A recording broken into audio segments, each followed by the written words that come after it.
Au rang des défis qui empêchent l'éclosion économique de la zone Afrique centrale se classe la faiblesse des échanges évalués à 1,57% par la Banque africaine de développement. Pour discuter des voies de développement d'un commerce intra-régional plus compétitif, nous recevons Serge Nguessan, directeur général de la BAD pour l'Afrique centrale. Monsieur Nguessan, bienvenue sur Africa 24. La BAD a marqué sa présence en Afrique centrale depuis sa création le 10 septembre 1964 grâce à 596 opérations effectuées au bénéfice des pays de la région pour une enveloppe cumulée estimée à environ 11 000 milliards de francs CFA. Comment évaluer l'impact de cet investissement et l'efficience de l'utilisation par rapport au niveau de développement observé dans la région? La Banque africaine de développement vient de fêter ses 60 ans d'existence.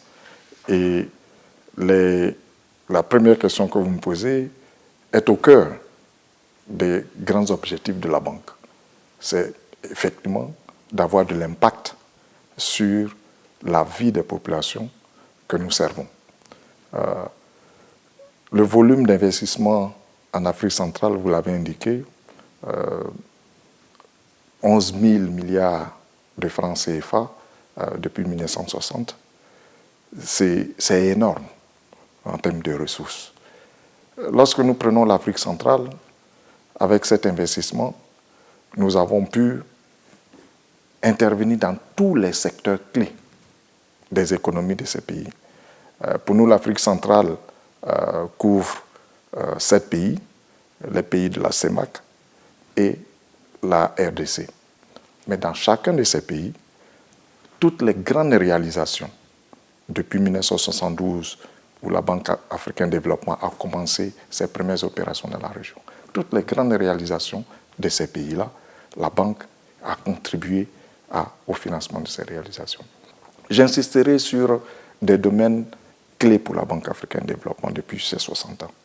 Les infrastructures de transport, l'agriculture, le social et particulièrement l'emploi, l'appui à l'entrepreneuriat féminin, ensuite le volet de l'énergie et je terminerai sur l'intégration régionale.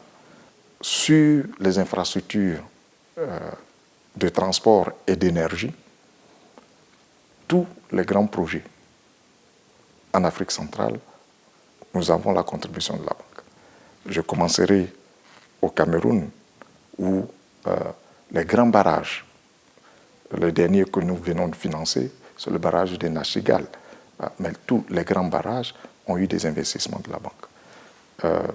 Je prends la RCA. La RCA,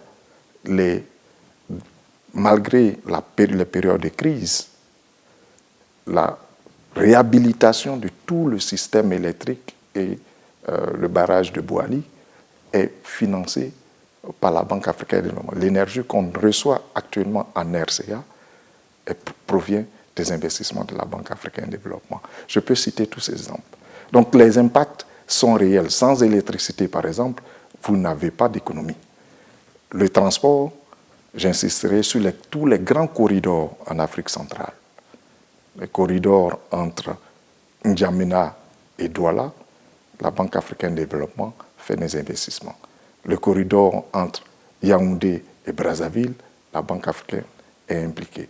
Le corridor entre Yaoundé et la Guinée équatoriale, nous allons le faire, ce corridor. Donc, en termes d'impact, je dirais que vous avez une banque qui, depuis ses 60 ans, a montré sa pertinence, a montré sa valeur et surtout son rapprochement aux populations africaines de cette région. Et ce n'est pas pour rien qu'on dit que la Banque africaine de développement est le partenaire privilégié de ces États. Parmi les principaux obstacles aux perspectives de développement de la sous-région Afrique centrale, il y a la faiblesse des échanges évaluée à 1,57%. Pourtant, les échanges intra-africains sont, de l'avis des experts, une des solutions pour stimuler la croissance en même temps qu'elle sort le pays de l'endettement ou de la perte de devises. Comment la sous-région peut-elle améliorer les échanges commerciaux en son sein et quelles actions la BAD pose-t-elle dans ce domaine? C'est effectivement l'Afrique centrale, en termes d'intégration régionale, est peut-être la région qui a le plus de difficultés. Mais beaucoup d'efforts ont été faits et on commence à voir des résultats palpables. La Banque africaine de développement a contribué à la réalisation de ces efforts. L'approche de la Banque africaine de développement est très pragmatique ici en Afrique centrale. J'ai insisté sur les infrastructures que nous finançons. Ces infrastructures-là, pour nous, sont indispensables au renforcement de l'intégration régionale. Cette dimension d'intégration régionale à partir des infrastructures, quand je parle d'infrastructures, c'est les routes, les chemins de fer, le numérique, l'énergie, la logistique. Toutes ces infrastructures-là, nous voulons les avoir très modernisées au niveau de l'Afrique centrale pour faciliter cette intégration régionale. Mais nous travaillons aussi sur les réformes. Et l'utilisation de nos appuis budgétaires pour nous permettre de lever les contraintes non techniques pour permettre la facilitation des échanges est aussi un élément très important. Dans notre jargon, on parle du soft. On fait le hard avec les infrastructures, mais on négocie et on pousse les États à vraiment alléger leur politique qui permet de faciliter l'intégration régionale. Nous voulons insister pour cette intégration régionale aussi sur la capacité de l'Afrique à s'industrialiser, et surtout dans notre région. Vous allez être intégrés, vous allez pouvoir échanger, mais vous échangez quoi? Depuis des siècles, nos peuples échangent, mais échangent beaucoup plus des matières premières, des produits bruts. Nous voulons passer maintenant à échanger entre nous des produits manufacturés. Et c'est là-dessus aussi que la Banque africaine de développement travaille en Afrique centrale, qui a un fort potentiel de ressources naturelles, un fort potentiel de terres arables. Il faut qu'on passe de l'étape d'industrialisation pour nous permettre d'échanger des produits finis qui vont augmenter la plus-value et surtout booster nos économies. L'autosuffisance alimentaire est un enjeu de souveraineté portant 90% des denrées alimentaires sont importées au Gabon. 6 des 10 pays de la région dont le Cameroun ont une prévalence de retard de croissance ou de malnutrition chronique de plus de 30% chez les enfants de moins de 5 ans. En République démocratique du Congo, 40% des enfants de moins de 5 ans souffrent de malnutrition et 23% de la population rurale est en situation d'insécurité alimentaire. Quelle est la place du développement des politiques agricoles dans le programme de la BAD? J'ai parlé de nos 5 grandes priorités. La première priorité, moi je l'appelle la priorité des priorités, c'est nourrir l'Afrique. Dakar 2 a eu pour résultat la mise en place dans chacun de nos pays africains, particulièrement en Afrique centrale, de ce que nous avons appelé des compacts agricoles, pour nous permettre justement de moderniser l'agriculture dans nos pays, mais surtout d'adresser cette question de sécurité alimentaire et de nutrition au niveau de nos populations. Le président Desina a poussé la Banque africaine de développement à justement réformer même l'institution de telle sorte que nous soyons en mesure de mobiliser beaucoup plus de ressources avec nos partenaires et mobiliser toute la force politique de la banque pour faire de cette priorité, transformer nos agricultures de telle sorte que justement nos enfants, aucun enfant sur ce continent ne dorme sans avoir eu de la nourriture. Aujourd'hui, j'allais dire, en Afrique centrale, les 5 dernières années, l'investissement que nous avons fait dans le secteur agricole, nous sommes pratiquement à 33% des ressources que nous mobilisons vont au secteur agricole. Nous voulons faire de l'agriculture du business. Nous voulons que les jeunes intègrent ce secteur agricole, que l'agriculture, comme dit le président Adesina, l'agriculture soit cool à faire. Nous voulons surtout que cette agriculture utilise toutes les technologies modernes.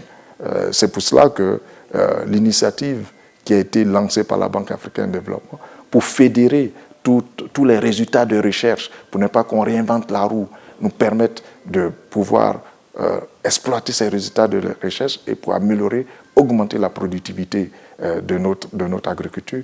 Tout cela sont des initiatives pour nous qui nous rendent sûrs que ce problème de malnutrition, ce problème de sécurité alimentaire sera résolu dans un très court terme.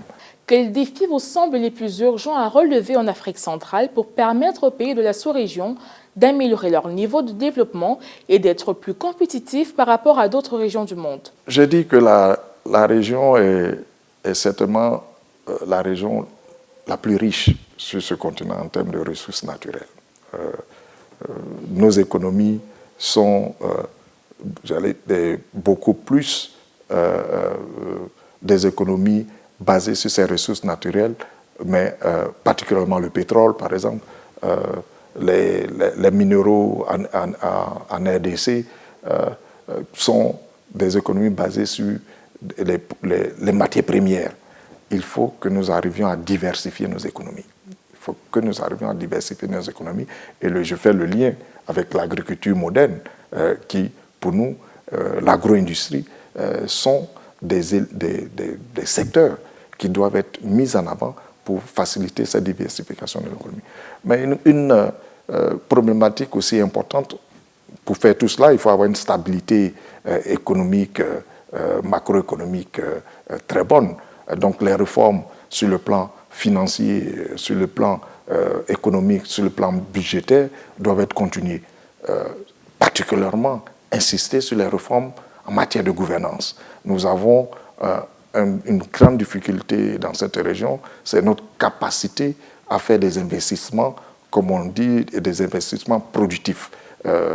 Il faut que la qualité de la dépense soit améliorée dans la région. Et l'appropriation de nos populations aux politiques publiques, de ces politiques publiques stratégiques, doit être aussi renforcée. Madame, Monsieur, c'est ici que s'achève cette édition de décryptage, mais l'actualité se poursuit sur l'application MyAfrica24 et sur le site web africa24tv.com.